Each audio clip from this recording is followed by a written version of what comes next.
Said to Moses and Aaron, give the following instructions to the people of Israel. Of all the land animals, these are the ones you may use for food. You may eat any animal that has completely split hooves and choose the cud. You may not, however, eat the following animals that have split hooves or that chew the cud, but not both. The camel chews the cud, but does not have split hooves, so it is ceremonially unclean for you. The hyrax chews the cud, but does not have split hooves, so it is unclean. The hare chews the cud, but does not have split hooves, so it is unclean. The pig has evenly split hooves, but does not chew the cud, so it is unclean. You may not eat the meat of these animals or even touch their carcasses. They are ceremonially unclean for you. Of all the marine animals, these are the ones you may use for food. You may eat anything from the water if it has both fins and scales, whether taken from salt water or from streams, but you must never eat animals from the sea or from rivers that do not have both fins and scales. They are detestable to you. This applies both to little creatures that live in shallow water and to all creatures that live in deep water. They will always be detestable to you. You must never eat their meat or even touch their dead bodies. Any marine animal that does not have both fins and scales is detestable to you. These are the birds. Okay. Now these are the birds that are detestable to you. You must never eat them. The griffin vulture, the bearded vulture, the black vulture, the kite, falcons of all kinds, ravens of all kinds, the eagle owl, the short-eared owl, the seagull, hawks of all kinds, the little owl, the cormorant, the great owl, the barn owl, the desert owl, the Egyptian vulture, the stork, the stork, okay, herons of all kind, the hoopoe, and the bat. You must not eat winged insects that walk along the ground. They are detestable to you. You may, however, eat winged insects that walk along the ground and have jointed legs so they can jump. The insects you are permitted to eat include all kinds of locusts, bald locusts, crickets, and grasshoppers. All other winged insects that walk along the ground are detestable to you. The following creatures will make you ceremonially unclean. If any of you touch their carcasses, you will be defiled until evening. If you pick up their carcasses, you must wash your clothes, and you will remain defiled until evening. Any animal that has split hooves that are not evenly divided, or that does not chew the cud, is unclean for you. If you touch the carcass of such an animal, you will be defiled. Of the animals that walk on all fours, those that have paws are unclean. If you touch the carcass of such an animal, you will be defiled until evening. If you pick up its carcass, you must wash your clothes, and you will remain defiled until evening. These animals are unclean for you. Of the small animals that scurry along the ground, these are unclean for you. The mole rat, the rat, large lizards of all kinds, the gecko, the monitor lizard, the common lizard, the sand lizard, and the chameleon. All these small animals are unclean for you. If any of you touch the dead body of such an animal, you will be defiled until evening. If such an animal dies and falls on something, that object will be unclean. This is true whether the object is made of wood, cloth, leather, or burlap. Whatever its use, you must dip it in water, and it will remain defiled until evening. After that, it will be ceremonially unclean and may be used again. Sorry. No, after that, it will be ceremonially clean and may be used again. Okay.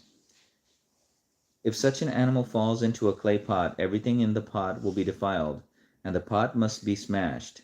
If the water from such a container spills on any food, the food will be defiled, and any beverage in such a container will be defiled.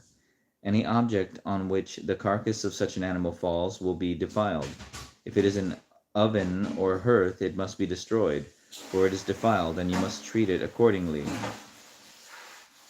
Huh. However, if the carcass of such an animal falls into a spring or cistern, the water will be clean. The water will still be clean, but anyone who touches the carcass will be defiled. If the carcass falls on seed grain, to be planted in the field, the seed will still be considered clean. But if the seed is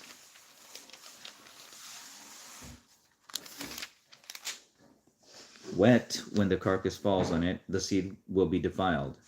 If an animal you are permitted to eat dies and you touch its carcass, you will be defiled until evening. If you eat any of its meat or carry away its carcass, you must wash your clothes, and you will remain defiled until evening. All animals, sorry, all small animals that scurry along the ground are detestable, and you must never eat them. This includes all animals that slither along their bellies, as well as those with 4 legs and those with many feet. All such animals that scurry along the ground are detestable, and you must never eat them. Do not defile yourselves by touching them. You must not make yourselves ceremonially unclean because of them. For I am the Lord your God. You must consecrate yourselves and be holy, because I am holy. So do not defile yourselves with any of these small animals that scurry along the ground. For I, the Lord, am the one who brought you up from the land of Egypt, that I might be your God. Therefore you must be holy, because I am holy. These are the instructions regarding land animals, birds, marine creatures, and animals that scurry along the ground. By these instructions you will know what is unclean and clean, and which animals may be eaten and which may not be eaten. Leviticus chapter 12. The Lord said to Moses, "Give the following instructions to the people of Israel.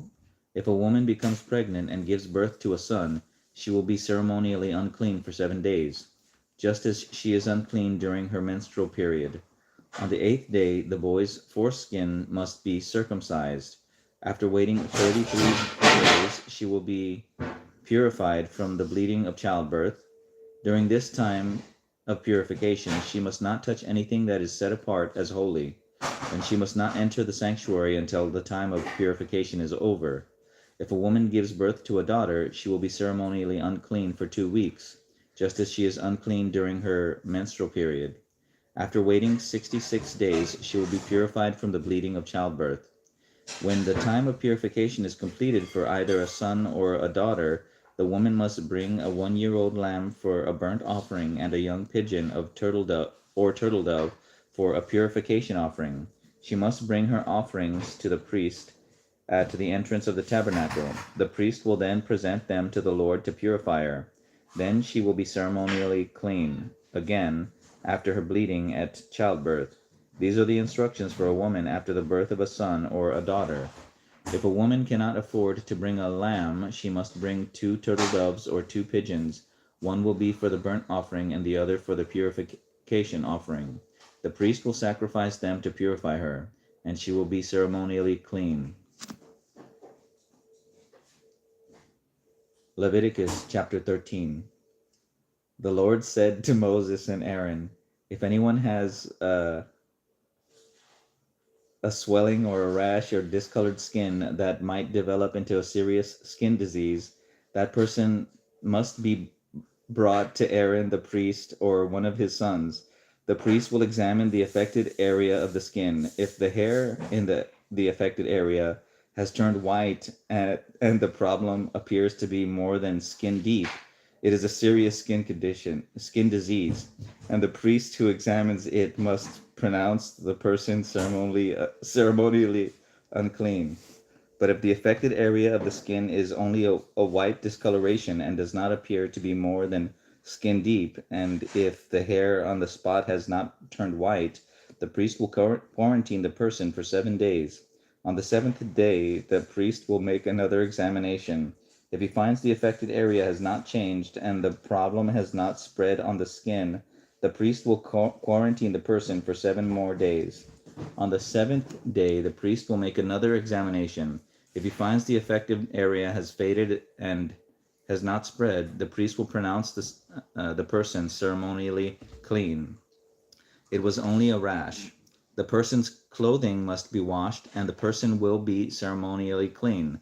If the rash continues to spread after the person has been examined by the priest and has been pronounced clean, the infected person must return to be examined again. If the person finds that the rash has spread, he must pronounce the person ceremonially unclean, for it is indeed a skin disease. Anyone who develops a serious skin disease must go to the priest for examination. If the priest finds a white swelling on the skin and some hair on the spot has turned white, and there is an open sore in the affected area, it is a chronic skin disease, and the priest must pronounce the person ceremonially unclean. In such cases the person need not be quarantined, for it is obvious that the skin is defiled by the disease. Now suppose the disease has spread all over the person's skin, covering the body from head to foot. When the priest examines the infected person and finds that the disease covers the entire body, he will pronounce the person ceremonially clean. Since the skin has turned completely white, the person is clean. But if any open sores appear, the infected person will be pronounced ceremonially unclean. The priest must make this pronouncement as soon as he sees an open sore, since open sores indicate the presence of a skin disease. However, if the open sores heal and turn white like the rest of the skin, the person must return to the priest for another examination. If the affected areas have indeed turned white, the priest will then pronounce the person ceremonially clean by declaring, "You are clean." If anyone has a boil on the skin that has started to heal, but a white swelling or a reddish white spot develops in its place, that person must go to the priest to be examined. If the priest examines it and finds it to be more than skin deep, and if the hair in the affected area has turned white, the priest must pronounce the person ceremonially unclean. The boil has become a serious skin disease. But if the priest finds no white hair on the affected area and the problem appears to be no more than skin deep and has faded, the priest must quarantine the person for 7 days. If during that time the affected area spreads on the skin, the priest must pronounce If during that time the affected area spreads on the skin, the priest must pronounce the person ceremonially unclean, because it is a serious disease. But if the area grows no larger and does not spread, it is merely the scar from the boil, and the priest will pronounce the person ceremonially clean. If anyone has suffered a burn on the skin and the burned area changes color, becoming either reddish white or shiny white, the priest must examine it. If he finds that the hair in the affected area has turned white and the problem appears to be more than skin deep, a skin disease has broken out in the burn, the priest must then pronounce the person ceremonially unclean, for it is clearly a serious skin disease. But if the priest finds no white hair on the affected area, and the problem appears to be no more than skin deep and has faded, the priest must quarantine the infected person for 7 days. On the 7th day, the priest must examine the person again. If the affected area has spread on the skin, the priest must pronounce that person ceremonially unclean, for it is clearly a serious skin disease. But if the affected area has not changed or spread on the skin and has faded, it is simply a swelling from the burn. The priest will then pronounce the person ceremonially clean, for it is only the scar from the burn. If anyone, either a man or woman, has a sore on the head or chin, the priest must examine it. If he finds it is more than skin deep and has fine yellow hair on it, the priest must pronounce the person ceremonially unclean. It is a scabby sore of the head or chin. If the priest examines the scabby sore and finds that it is only skin deep, but there is no black hair on it, he must quarantine the person for 7 days. On the 7th day, the priest must examine the sore again. If he finds that the scabby sore has not spread, and there is no yellow hair on it, and it appears to be only skin deep, the person must shave off all hair except the hair on the affected area. Then the priest must quarantine the person for another 7 days. On the 7th day, he will examine the sore again. If it has not spread and appears to be no more than skin deep, the priest will pronounce the person ceremonially clean. The person's clothing must be washed, and the person will be ceremonially clean. But if the scabby sore begins to spread after the person is pronounced clean, the priest must do another examination. If he finds that the sore has spread, the priest does not need to look for the yellow hair. The infected person is ceremonially unclean. If the color of the scabby sore does not change and the black hair has grown on it, it is healed. The priest will then pronounce the person ceremonially clean. If anyone, either a man or woman, has shiny white patches on the skin, and the priest must examine the affected area. If he finds that the shiny patches are only pale white, this is a harmless skin rash, and the person is ceremonially clean. If a man loses his hair and his head becomes bald, he is still ceremonially clean. And if he loses hair on his forehead, he is he simply has a bald forehead. He is still clean. However, if a reddish white sore appears on the bald area on top of his head or on his forehead, this is a skin disease. The priest must examine him, and if he finds swelling around the reddish white sore anywhere in the man's head and it looks like a skin disease, the man is indeed infected with a skin disease and is unclean. The priest must pronounce him ceremonially unclean because of the sore on his head. Those who suffer from a serious skin disease must tear their clothing and leave their hair uncombed. They must cover their mouth and call out, "Unclean, unclean." As long as the serious disease lasts, they will be ceremonially unclean. They must live in isolation in their place outside the camp. Now, suppose mildew contaminates some woolen or linen clothing. The woolen or linen fabric, the hide of an animal, or anything made of leather. If the contaminated area in the clothing, the animal hide, the fabric, or the leather article has turned greenish or reddish, it is contaminated with mildew and must be shown to the priest. After examining the affected spot, the priest will put the article in quarantine for 7 days. On the seventh day, the priest must inspect it again. If the contaminated area has spread, the clothing or fabric or leather is clearly contaminated by a serious mildew and is ceremonially unclean. The priest must burn the item, the clothing, the woolen or linen fabric, or piece of leather, for it has been contaminated by a serious mildew. It must be completely destroyed by fire. But if the priest examines it and finds that the contaminated area has not spread in the clothing, the fabric, or the leather, the priest will order the object to be washed and then quarantined for 7 more days. Then the priest must examine the object again. If he finds that the contaminated area has not changed color after being washed, even if it did not spread, the object is defiled.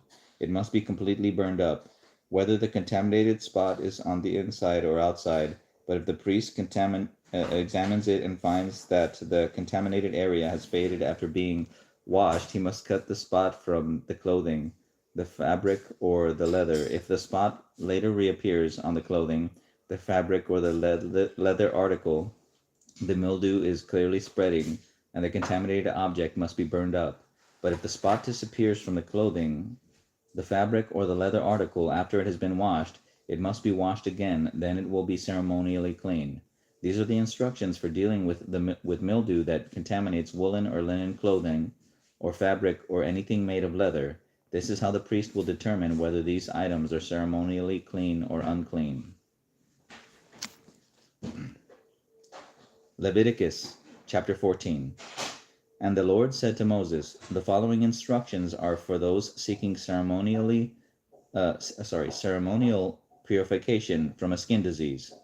Those who have been healed must be brought to the priest, who will examine them at a place outside the camp.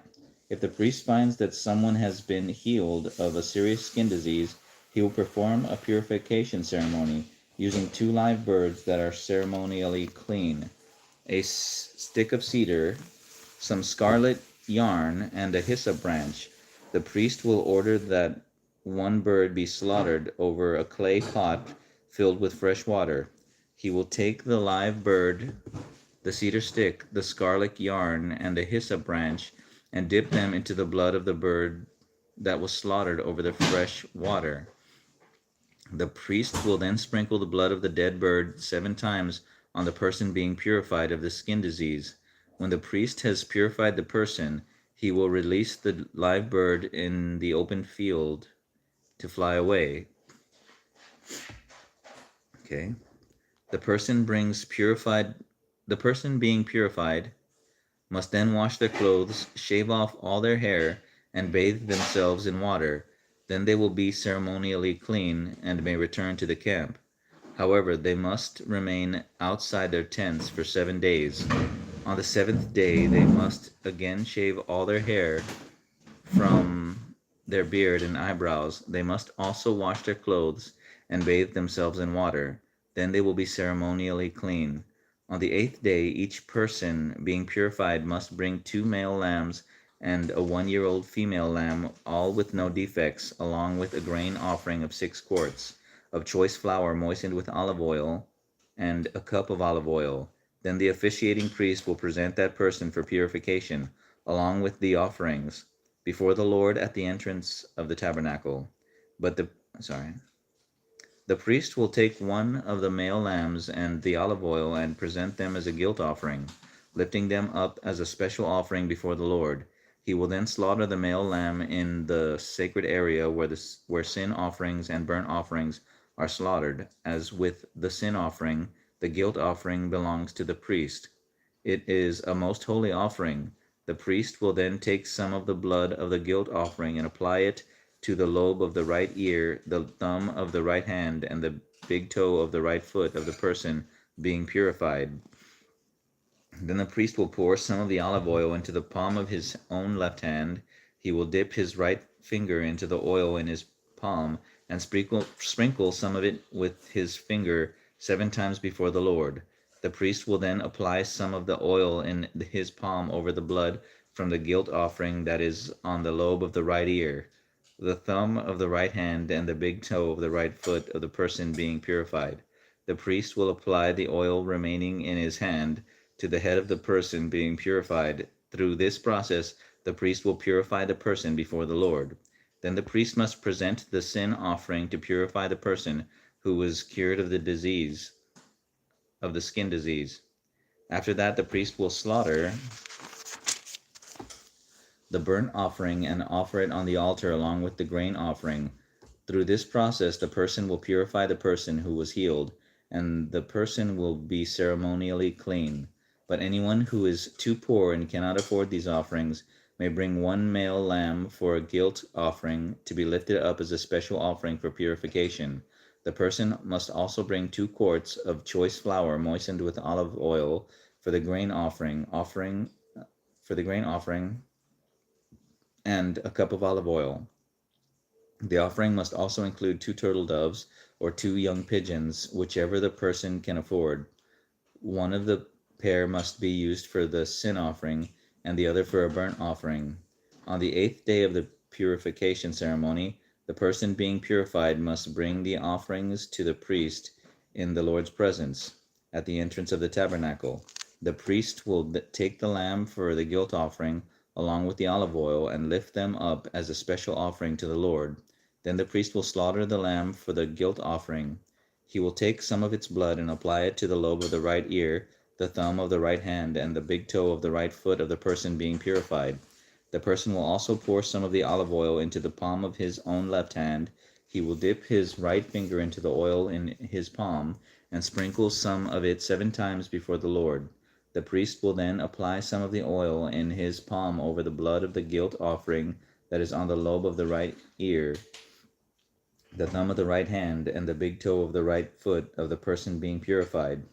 The priest will apply the oil remaining in his hand to the head of the person being purified. Through this process, the priest will purify the person before the Lord. Then the priest will offer the 2 turtle doves or the 2 young pigeons, whichever the person can afford. One of them is for a sin offering, and the other for a burnt offering, to be presented along with the grain offering. Through this process, the priest will purify the person before the Lord. These are the instructions of purification for those who have recovered from a serious skin disease, but who cannot afford to bring the offerings normally required for the ceremony of purification.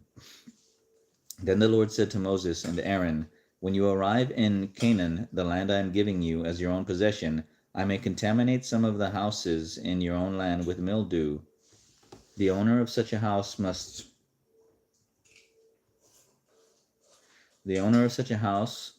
then go to the priest and say, it appears that my house has some kind of mildew.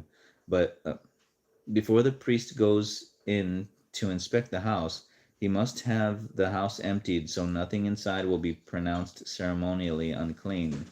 Then the priest will go in and examine the mildew on the walls. If he finds greenish or reddish streaks and the contamination appears to go deeper than the wall's surface, the priest will step outside the door and put the house in quarantine for 7 days. On the seventh day, the priest must return for another inspection. If he finds that the mildew on the walls of the house has spread, the priest must order that the stones from those areas be removed. The contaminated area will be taken outside the town to an area designated as ceremonially unclean. Next, the inside walls of the entire house must be scraped thoroughly and the scrapings dumped in the unclean place outside the town. Other stones will be brought in to replace the ones that were removed, and the walls will be replastered. But if the mildew reappears after all the stones have been replaced and the house has been scraped and replastered, the priest must return and inspect the house again. If he finds that the mildew has spread, the walls are clearly contaminated with a serious mildew, and the house is defiled, it must be torn down, and all its stones, timbers, and plaster must be carried out of town to the place designated as ceremonially unclean. Those who enter the house during the period of quarantine will be ceremonially unclean until evening, and all who sleep or eat in the house must wash their clothing. But if the priest returns for his inspection and finds that the mildew has not reappeared in the house after the fresh plastering, he will pronounce it clean because the mildew is clearly gone. To purify the house, the priest must take 2 birds, a stick of cedar, some scarlet yarn, and a hyssop branch. He will slaughter one of the birds over a clay pot filled with fresh water. He will take the cedar stick, the hyssop branch, the scarlet yarn, and the live bird, and dip them into the blood of the slaughtered bird and into the fresh water. Then he will sprinkle the house 7 times. When the priest has purified the house in exactly this way, he will release the live bird in the open fields outside the town. Through this process, the priest will purify the house, and it will be ceremonially clean. These are the instructions for dealing with serious skin diseases, including scabby sores and mildew, whether on clothing or in a house, and a swelling on the skin, a rash, or discolored skin. This procedure will determine whether a person or object is ceremonially clean or unclean. These are the instructions regarding skin diseases and mildew. The Lord said to Moses and Aaron, give the following instructions to the people of Israel. Any man who has a bodily discharge is ceremonially unclean. This defilement is caused by his discharge, whether the discharge continues or stops. In either case, the man is unclean. Any bed on which the man with the discharge lies and anything on which he sits will be ceremonially unclean. So if you touch the man's bed, you must wash your clothes and bathe yourself in water, and you will remain unclean until evening. If you sit where the man with the discharge has sat, you must wash your clothes and bathe yourself in water, and you will remain unclean until evening. If you touch the man with the discharge, you must wash your clothes and bathe yourself in water, and you will remain unclean until evening. If the man spits on you, you must wash your clothes and bathe yourself in water, and you will remain unclean until evening. Any saddle blanket on which the man rides will be ceremonially unclean. If you touch anything that was under the man, you will be unclean until evening. You must wash your clothes and bathe yourself in water, and you will remain unclean until evening. If the man touches you without first rinsing his hands, you must wash your clothes and bathe yourself in water, and you will remain unclean until evening. Any clay any clay pot the man touches must be broken, and any wood utensil he touches must be rinsed with water. When the man with the discharge is healed, he must count off 7 days for the period of purification. Then he must wash his clothes and bathe himself in fresh water, and he will be ceremonially clean. On the 8th day he must get 2 turtle doves or 2 young pigeons, and come before the Lord at the entrance of the tabernacle, and give his offerings to the priest. The priest will offer one bird for a sin offering, and the other for a burnt offering. Through this process the priest will purify the man before the Lord for his discharge. Whenever a man has an emission of semen, he must bathe his entire body in water, and he will remain ceremonially unclean until the next evening. Any clothing or leather with semen on it must be washed in water, and it will remain unclean until evening. After a man and a woman have sexual intercourse, they must each bathe in water, and they will remain unclean until the next evening. Whenever a woman has her menstrual period, she will be ceremonially unclean for 7 days. Anyone who touches her during that time will be unclean until evening. Anything on which the woman lies or sits during the time of her period will be unclean. If any of you touch her bed, you must wash your clothes and bathe yourself in water, and you will remain unclean until evening. If you touch any objects she has sat on, you must wash your clothes and bathe yourself in water, and you will remain unclean until evening. This includes her bed or any other object she has sat on. You will be unclean until evening if you touch it.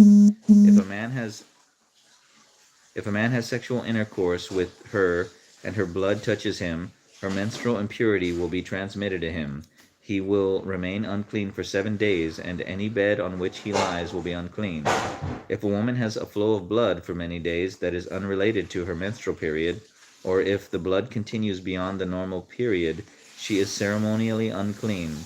As during her menstrual period, the woman will be unclean as long as the discharge continues.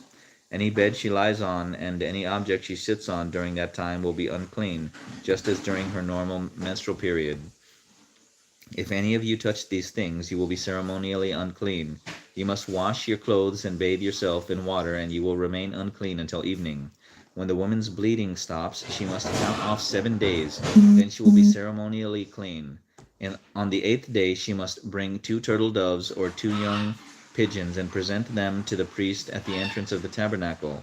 The priest will offer one for a sin offering and the other for a burnt offering. Through this process the priest will purify her before the Lord for the ceremonial impurity caused by her bleeding. This is how you will regard the people of Israel from ceremonial uncleanness. Otherwise they would die, for their impurity would defile my tabernacle that stands among them. These are the instructions for dealing with anyone who has a bodily discharge, a man who is unclean because of an emission of semen, or a woman during her menstrual period. It applies to any man or woman who has a bodily discharge, and to a man who has sexual intercourse with a woman who is ceremonially unclean. Leviticus chapter 16. The Lord spoke to Moses after the death of Aaron's 2 sons, who died after they entered the Lord's presence and burned the wrong kind of fire before him. The Lord said to Moses, "Warn your brother Aaron not to enter the most holy place behind the inner curtain whenever he chooses. If he does, he will die. For the ark's cover, the place of atonement, is there, and I myself am present in the cloud above the atonement cover. When Aaron enters the sanctuary area, he must follow these instructions fully. He must bring a young bull for a sin offering and a ram for a burnt offering. He must put on his linen tunic and the linen undergarments worn next to his body. He must tie the linen sash around his waist and put the linen turban on his head. These are the sacred garments, so he must bathe himself in water before he puts them on. Aaron must take from the community of Israel 2 male goats for a sin offering and a ram for a burnt offering. Aaron will present his own bull as a sin offering to purify himself and his family. making them right with the Lord. Then he must take the 2 male goats and present them to the Lord at the entrance of the tabernacle. He is to cast sacred lots to determine which goat will be reserved as an offering to the Lord, and which will carry the sins of the people to the wilderness of Azazel. Aaron will then present as a sin offering the goat chosen by God for the Lord. The other goat, the scapegoat, chosen by Lot to be sent away, will be kept alive, standing before the Lord. When it is sent away to Azazel in the wilderness, the people will be purified and made right with the Lord. Aaron will present his own bull and a sin offering to purify himself and his family, making them right with the Lord. After he has slaughtered the bull as a sin offering, he will fill an incense burner with burning coals from the altar that stand before the Lord. Then he will take 2 handfuls of fragrant powdered incense, and will carry the burner and the incense behind the inner curtain. There, in the Lord's presence, he will put the incense on the burning coals, so that a cloud of incense will rise over the ark's cover, the place of atonement that rests on the ark of the covenant. And if he follows these instructions, he will not die. Then he must take some of the blood of the bull, dip his finger in it, and sprinkle it on the east side of the atonement cover.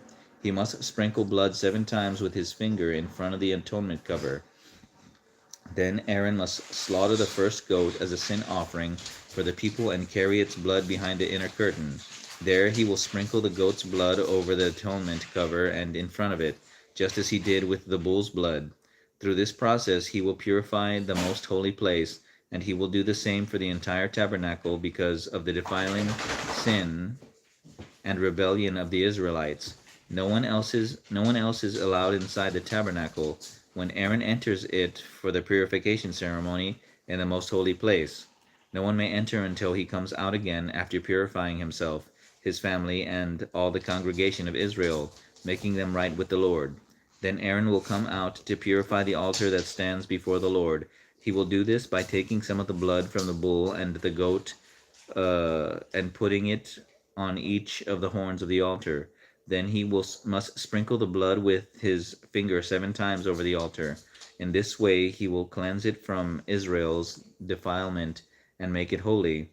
When Aaron has finished purifying the most holy place and the tabernacle and the altar, he must present the live goat. He will lay both of his hands on the goat's head and confess over it all the wickedness, rebellion, and sins of the people of Israel. In this way he will transfer the people's sins to the head of the goat. Then a man specially chosen for the task will drive the goat into the wilderness. As the goat goes into the wilderness, it will carry all the people's sins upon itself into a desolate land. And when Aaron goes back into the tabernacle, he must take off the linen garments he was wearing when he entered the most holy place, and he must leave the garments there. Then he must bathe himself with water in a sacred place, put on his regular garments, and go out to sacrifice a burnt offering for himself and a burnt offering for the people. Through this process he will purify himself and the people, making them right with the Lord. He must then burn all the fat of the sin offering on the altar. The man chosen to drive the scapegoat into the wilderness of Azazel must wash his clothes and bathe himself in water. Then he may return to the camp. The bull and the goat presented as sin offerings, whose blood Aaron takes into the most holy place for the purification ceremony, will be carried outside the camp. The animal's hides, internal organs, and dung are all to be burned. The man who burns them must wash his clothes and bathe himself in water before returning to the camp. On the 10th day of the appointed month in early autumn,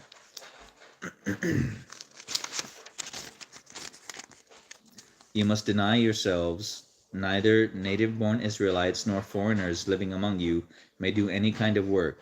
This is a permanent law for you. On that day offerings of purification will be made for you, and you will be purified in the Lord's presence from all your sins.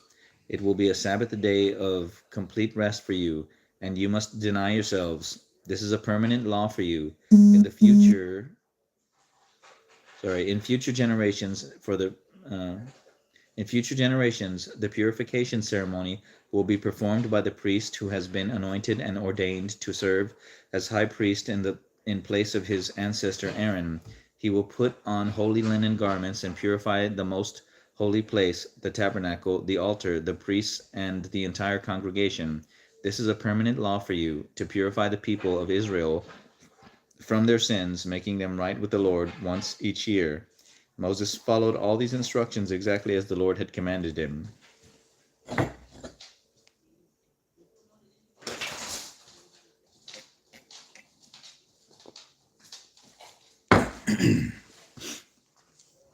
Then the Lord said to Moses, "Give the following instructions to Aaron and his sons and all the people of Israel. This is what the Lord has commanded.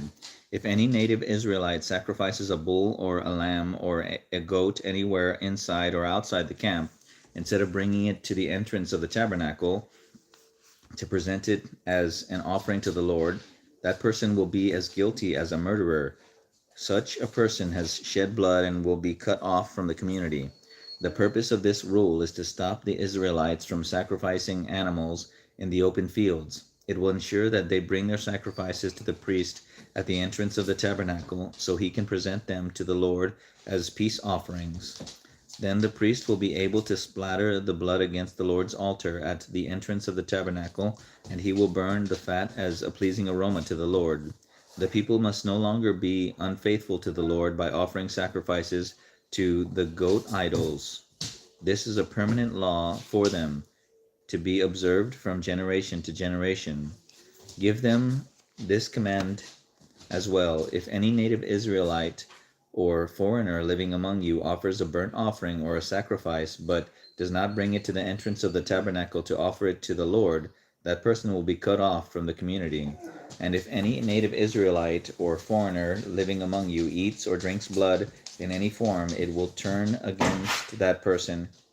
I will turn against that person and cut him off from the community of your people, for the life of the body is in its blood. I have given you the blood on the altar to purify you, making you right with the Lord. It is the blood given in exchange for a life that makes purification possible. That is why I have said to the people of Israel, you must never eat or drink blood, neither you nor the foreigners living among you. And if any native Israelite or foreigner living among you goes hunting and kills an animal or bird that is approved for eating, he must drain its blood and cover it with earth. The life of every creature is in its blood. That is why I have said to the people of Israel, you must never eat or drink blood, for the life of any creature is in its blood. So whoever consumes blood will be cut off from the community. And if any native-born Israelite or foreigners eat the meat of an animal that died naturally or was torn up by wild animals, they must wash their clothes and bathe themselves in water. They will remain ceremonially unclean until evening, but then they will be clean. But if they do not wash their clothes and bathe themselves, they will be punished for their sins. Leviticus chapter 18. Then the Lord said to Moses, "Give the following instructions to the people of Israel. I am the Lord your God. So do not act like the people in Egypt, where you used to live, or like the people of Canaan, where I am taking you. You must not imitate their way of life. You must obey all my regulations and be careful to obey my decrees. For I am the Lord your God. If you obey my decrees and my regulations, you will find life through them. I am the Lord. You must never have sexual relations with a close relative, for I am the Lord. Do not violate your father by having sexual relations with your mother. She is your mother. You must not have sexual relations with her. Do not have sexual relations with any of your father's wives, for this would violate your father. Do not have sexual relations with your sister or half-sister, when she is your father's daughter or your mother's daughter, whether she was born into your household or someone else's. Do not have sexual relations with your granddaughter, whether she is your son's daughter or your daughter's daughter, for this would violate yourself. Do not have sexual relations with your stepsister, the daughter of any of your father's wives, for she is your sister. Do not have sexual relations with your father's sister, for she is your father's close relative. Do not have sexual relations with your mother's sister, for she is your mother's closest relative. Do not violate your uncle, your father's brother, by having sexual relations with his wife, for she is your aunt. Do not have sexual relations with your daughter-in-law, she is your son's wife, so you must not have sexual relations with her. Do not have sexual relations with your brother's wife, for this would violate your brother. Do not have sexual relations with both a woman and her daughter, and do not take her granddaughter, whether her son's daughter or her daughter's daughter, and have sexual relations with her. They are close relatives, and this would be a wicked act. While your wife is living, do not marry her sister and have sexual relations with her, for they would be rivals.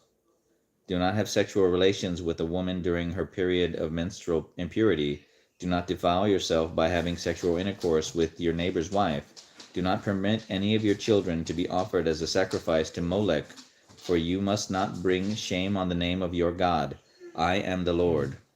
Do not practice homosexuality, having sex with another man as with a woman. It is a detestable sin. A man must not defile himself by having sex with an animal, and a woman must not offer herself to a male animal to have intercourse with it. This is a perverse act. Do not defile yourselves in any of these ways, for the people I am driving out before you have defiled themselves in all these ways, because the entire land has become defiled. I am pushing the people who live there. I am punishing the people who live there. I will cause the land to vomit them out. You must obey all my decrees and regulations. You must not commit any of these detestable sins. This applies both to native-born Israelites and to the foreigners living among you. All these detestable activities are practiced by the people of this land where I am taking you, and this is how the land has become defiled. So do not defile the land and give it a reason to vomit you out, as it will vomit out the people who live there now. Whoever commits any of these detestable sins will be cut off from the community of Israel. So obey my instructions and do not defile yourselves by committing any of these detestable practices that were committed by the people who lived in the land before you. I am the Lord your God.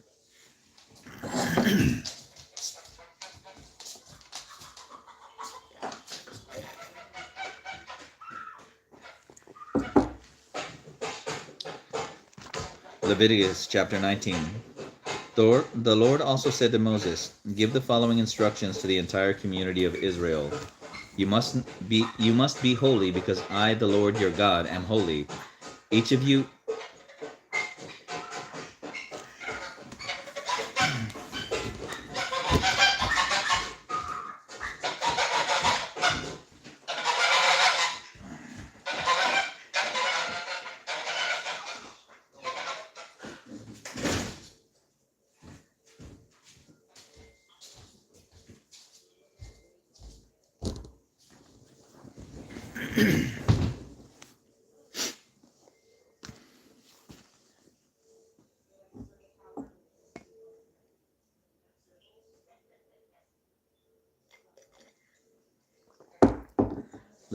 Leviticus chapter 19. The Lord also said to Moses, "Give the following instructions to the entire community of Israel. You must be holy, because I, the Lord your God, am holy. Each of you must show great respect for your mother and father, and you must always observe my Sabbath days of rest. I am the Lord your God. Do not put your trust in idols or make metal images of gods or yourselves. For yourselves. I am the Lord your God. When you sacrifice a peace offering to the Lord, offer it properly, so you will be accepted by God. The sacrifice will be eaten on the same day you offer it, or on the next day. Whatever is left over until the third day must be completely burned up. If any of the sacrifice is eaten on the third day, it will be contaminated, and I will not accept it. Anyone who eats it on the third day will be punished for defiling what is holy to the Lord and will be cut off from the community. When you harvest the crops of your land, do not harvest the grain along the edges of your fields, and do not pick up what the harvesters drop. It is the same with your grape crop. Do not strip every last bunch of grapes from the vines, and do not pick up the grapes that fall to the ground. Leave them for the poor and the foreigners living among you. I am the Lord your God. Do not steal. Do not deceive or cheat one another. Do not bring shame on the name of your God by using it to swear falsely. I am the Lord. Do not defraud or rob your neighbor. Do not make your hired workers wait until the next day to receive their pay. Do not insult the deaf or cause the blind to stumble. You must fear your God. I am the Lord. Do not twist justice in legal matters by favoring the poor or being partial to the rich and powerful. Always judge people fairly. Do not spread slanderous gossip among your people. Do not stand idly by when your neighbor's life is threatened. I am the Lord. Do not nurse hatred in your heart for any of your relatives. Confront people directly so you will not be held guilty for their sin. Do not seek revenge or bear a grudge against a fellow Israelite, but love your neighbor as yourself. I am the Lord. You must obey all my decrees. Do not mate two different kinds of animals. Do not plant your field with two different kinds of seed. Do not wear clothing woven from two different kinds of thread. If a man has sex with a slave girl whose freedom has never been purchased, but who is committed to become another man's wife, he must pay full compensation to her master. But since she is not a free woman, neither the man nor the woman will be put to death. The man, however, must bring a ram as a guilt offering and present it to the Lord at the entrance of the tabernacle. The priest will then purify him before the Lord with the ram of the guilt offering, and the man's sin will be forgiven. When you enter the land and plant fruit trees, leave the fruit unharvested for the first 3 years and consider it forbidden. Do not eat it. In the 4th year, the entire crop must be consecrated to the Lord as a celebration of praise. Finally, in the 5th year, you may eat the fruit.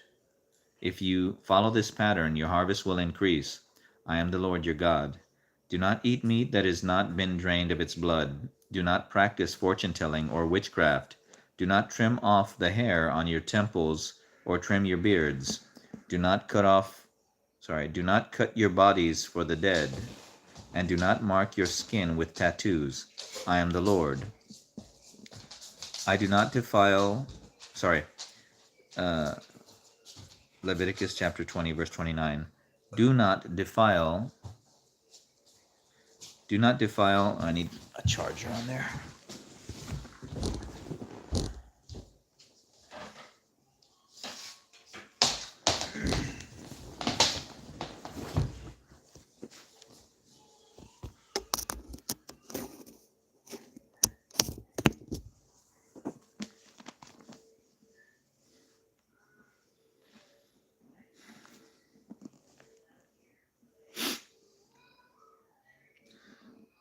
Leviticus chapter 20, verse 31. Do not defile yourselves by turning to mediums or to those who consult the spirits of the dead. I am the Lord your God. Stand up in the presence.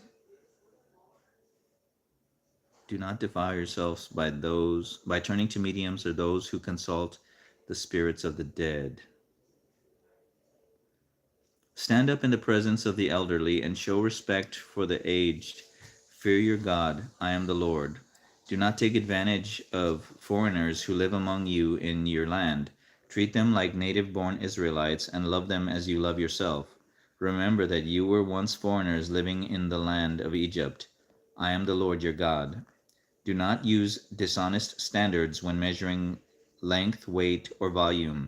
Your scales and weights must be accurate. Your containers for measuring dry materials or liquids must be accurate. I am the Lord your God who brought you out of the land of Egypt. You must be careful to keep all of my decrees and regulations by putting them into practice. I am the Lord. Leviticus chapter 20. The Lord said to Moses, give the people of Israel these instructions, which apply both to native Israelites and to the foreigners living in Israel. If any of them offer their children as a sacrifice to Molech, they must be put to death. The people of the community must stone them to death. I myself will turn against them and cut them off from the community, because they have defiled my sanctuary and brought shame on my holy name by offering their children to Molech. And if the people of the community ignore those who offer their children to Molech and refuse to execute them, I myself will turn against them and their families and will cut them off from the community. This will happen to all who commit spiritual prostitution by worshiping Molech. I will also turn against those who commit spiritual prostitution by putting their trust in mediums or in those who consult the spirits of the dead. I will cut them off from the community. So set yourselves apart to be holy, for I am the Lord your God. Keep all my decrees from... Let me see. Let me read that again. Leviticus chapter 20, verse 6. I will also turn against those who commit spiritual prostitution by putting their trust into mediums who consult the spirits of the dead. I will cut them off from the community. So set yourselves apart to be holy, for I am the Lord your God. Keep all my decrees by putting them into practice, for I am the Lord who makes you holy. Anyone who honors father or mother must be put to death. Dishonors. Anyone who dishonors father or mother must be put to death. Such a person is guilty of a capital offense. If a man commits adultery with his neighbor's wife, both the man and the woman who have committed adultery must be put to death. If a man violates his father by having sex with one of his father's wives, both the man and the woman must be put to death, for they are guilty of a capital offense. If a man has sex with his daughter-in-law, both must be put to death. They have committed a perverse act and are guilty of capital offense. If a man practices homosexuality, having sex with another man as with a woman, both men have committed a detestable act. They must both be put to death, for they are guilty of a capital offense. If a man marries both a woman and her mother, he has committed a wicked act. The man and both women must be burned to death to wipe out such wickedness from among you. If a man has sex with an animal, he must be put to death, and the animal must be killed. If a woman presents herself to a male animal to have intercourse with it, she and the animal must both be put to death. You must kill both, for they are guilty of a capital offense. If a man marries his sister, the daughter... if a man marries his sister, the daughter of either his father or his mother, and they have sexual relations, it is a shameful disgrace. They must be publicly cut off from the community. Since the man has violated his sister, he will be punished for his sin. If a man has sexual relations with a woman during her menstrual period, both of them must be cut off from the community, for together they have exposed the source of her blood flow. Do not have sexual relations with your aunt, whether your mother's sister or your father's sister. This would dishonor a close relative. Both parties are guilty and will be punished for their sins. If a man has sex with his uncle's wife, he has violated his uncle. Both the man and woman will be punished for their sin, and they will die childless. If a man marries his brother's wife, it is an act of impurity. He has violated his brother, and the guilty couple will remain childless. You must keep all my decrees and regulations by putting them into practice. Otherwise, the land to which I am bringing you as your new home will vomit you out. Do not live according to the customs of the people I am driving out before you. It is because they do these shameful things that I detest them. But I have promised you, you will possess their land, because I will give it to you as your possession, a land flowing with milk and honey. I am the Lord your God, who has set you apart from all other people. You must therefore make a distinction between ceremonially clean and unclean animals, and between clean and unclean birds. You must not defile yourself by eating any unclean animal or bird or creature that scurries along the ground. I have identified them as being unclean for you. You must be holy, because I, the Lord, am holy. I have set you apart from all other people to be my very own. Men and women among you who act as mediums or who consult the spirits of the dead must be put to death by stoning. They are guilty of a capital offense.